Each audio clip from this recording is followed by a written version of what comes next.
The Vaith Dominion descended on Novara 9 without hesitation. The colony was young, a quiet human settlement carved into the canyons of an amber-skied world.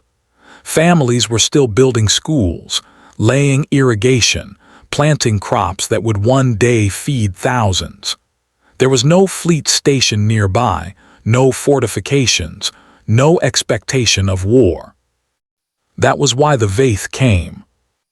Their fleet, a spear of silver across the heavens, ignited the sky with plasma fire. Orbital bombardments rained down, tearing apart habitation domes, vaporizing lakes, cratering farmland into blackened scars. Civilians screamed through calm channels, but no warning came. The aliens broadcast only once. No empire stands forever. Consider yourselves erased. Earth is dust in the making. They laughed as the colony burned. To the Vaith, it was not war, it was a reminder to the galaxy that humanity's reach was fragile and that their dominion was supreme. They plucked survivors from the wreckage, enslaving them as trophies. One Vaith warlord remarked, "These humans breed quickly. Let them breed for us now." The skis of Novara 9 went silent. The Feast of Mockery.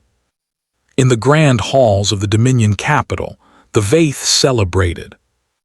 They shared footage of human children running through fire, of transport ships torn apart mid-launch, of orbital habitats cracking like eggshells. They played the images over and over, savoring humanity's screams. The galaxy's lesser powers watched uneasily. The Vaith were not merely cruel, they were confident. They boasted that Earth, far away, too civilized and measured, would do nothing. Humans love their laws, their diplomacy, their words, the Vaith chancellor proclaimed before 1,000 delegates. They will write letters of protest while we take their worlds, and when they hesitate, we strike again. There were nods, some species even laughed. Humanity, they believed, was strong in ideals, weak in steel. The Dominion raised a toast, no warning, then none shall come to us either. The silence before the storm. And indeed, Earth did not answer.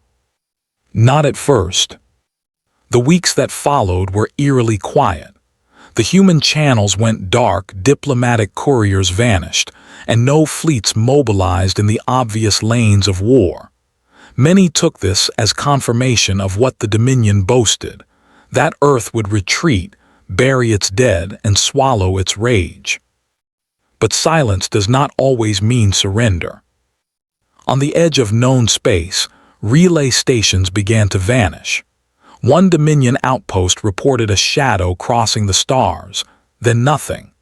Merchant vessels whispered of ghostly signatures moving through the void, old Terran codes blinking for a heartbeat, and then disappearing. The galaxy grew uneasy. Something stirred beneath the quiet. Then the first message came. Not from diplomats, not from envoys, not from any channel of peace. It was broadcast on every frequency, across every Dominion world, translated into every tongue. You wanted no warning. This is the last you'll ever receive. Earth remembers, Earth rises. The awakening of the Iron Legions. The stars themselves seemed to shift as the Terran response unfolded. At Saul's outer yards, great shipyard doors opened, revealing dreadnoughts long kept in shadow. Fleets poured out, vessels black as night with hulls designed not for travel but for war. Engines ignited with thunder, their burns visible across whole hemispheres. Mars' surface lifted, not dust, but war machines buried beneath the regolith, awakened after decades of silence. Lunar bases, once thought research stations, revealed themselves as silos of annihilation. And Earth itself roared. Billions watched as orbital space bloomed with fire. Carriers, battleships, and cruisers rose in silence, their guns silent for now, their intent undeniable. Each bore the seal of humanity's oath. We do not strike first, but we always strike last. The galaxy gasped. This was no protest, no petition, no letter of outrage. This was retribution. The thunder breaks. The first Dominion fleet met humanity in the dark between stars. Confident, they deployed in spear formation, their admirals eager to reenact Nova 9. They never finished the maneuver. The human dreadnought Nemesis opened fire, unleashing weapons the galaxy had only whispered of, beams that cut through shields like parchment, missiles that accelerated to lightspeed burns, railguns so massive their recoil shifted moons. The Vath ships did not fall in battle. They were erased. 1,000 hulls vanished into silence before they could transmit distress. Across Dominion space, alarms blared. Human fleets moved like storms, cutting subspace lanes, destroying outposts, burning war foundries to slag. For every colony humanity had lost, 10 Dominion colonies fell. The humans gave no speeches, no negotiations, only silence and the roar of war machines. Retribution unleashed. Then came the ground. The Vath had believed humans weak soldiers, frail, soft, bound to comfort. They were wrong. Dropships fell like meteors. Power-armored infantry stormed cities, faceless and merciless. Human commandos moved through shadows, cutting down officers, tearing through command centers, broadcasting only one cold phrase as they advanced. No warning. The galaxy watched in horror as Dominion capitals went dark one by one. Fleets blotted out suns, cities turned to glass. Where the Vath had laughed, there was now only screaming silence. And above it all, the human fleets kept coming. Not one ship turned back. Not one soldier hesitated. It was as if Earth itself had become vengeance incarnate. The fall of the Dominion. The Vath Chancellor stood in his palace, trembling as human carriers breached orbit. His once mighty empire had been reduced to cinders in weeks. His fleets annihilated, his worlds broken, his allies silent in fear. He sent desperate messages to Earth, pleas for peace, offers of tribute, even cries for forgiveness. No reply came. Only the shadow of the human dreadnought final warning, blotting out his skis. From orbit, its guns thundered. The palace fell, the Dominion fell. Aftermath, the silence that remained. When it was over, the galaxy was silent. Dominion space lay in ruins, fleets scattered dust, cities burning on silent worlds. Human fleets withdrew as suddenly as they had come, leaving only wreckage and whispers in their wake. No demands, no occupation, no empire building, only vengeance, cold and absolute. Across star systems, survivors whispered a single phrase, passing it from lips to comms to archives.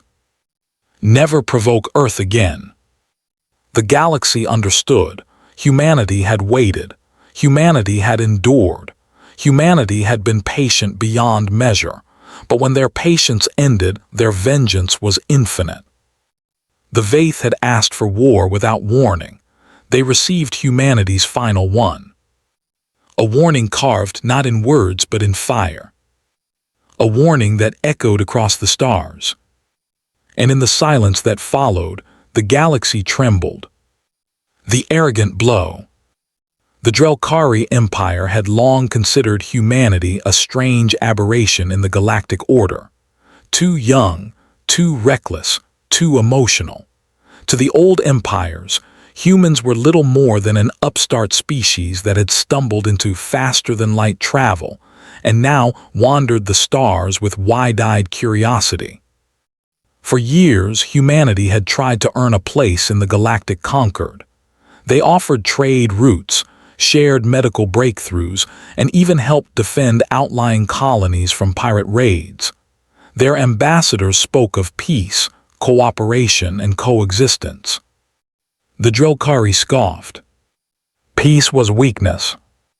So when a human colony on Orpheus IV, 25,000 settlers, families and children, stood undefended, the Drellkari fleet descended with laughter and fire. Their ships blackened the skies. Plasma torpedoes fell like meteors. The cities, simple but proud, burned in moments. The settlers' pleas filled the void, but the Drellkari admiral refused to jam the frequencies. He wanted their cries to echo. Let the galaxy hear, Admiral Vroth sneered as he watched the feeds. This is the fate of those who would place faith in Earth. Their homeworld makes speeches, but it cannot shield its children. Hours later, Orpheus IV was nothing but a smoking wasteland. The survivors, scattered across caves and ruins, were hunted for sport by ground troops. The admiral made sure to broadcast the images across neutral channels so that everyone could see humanity humbled, broken, and silent. The mocking silence. The galaxy reacted as the Drellkari intended. Rival empires chuckled in their palaces. Mercenary fleets took note of how fragile human holdings truly were. Neutral traders muttered that Earth would complain at the conquered council, perhaps send a strongly worded communique, but nothing more. Humans, after all, were soft.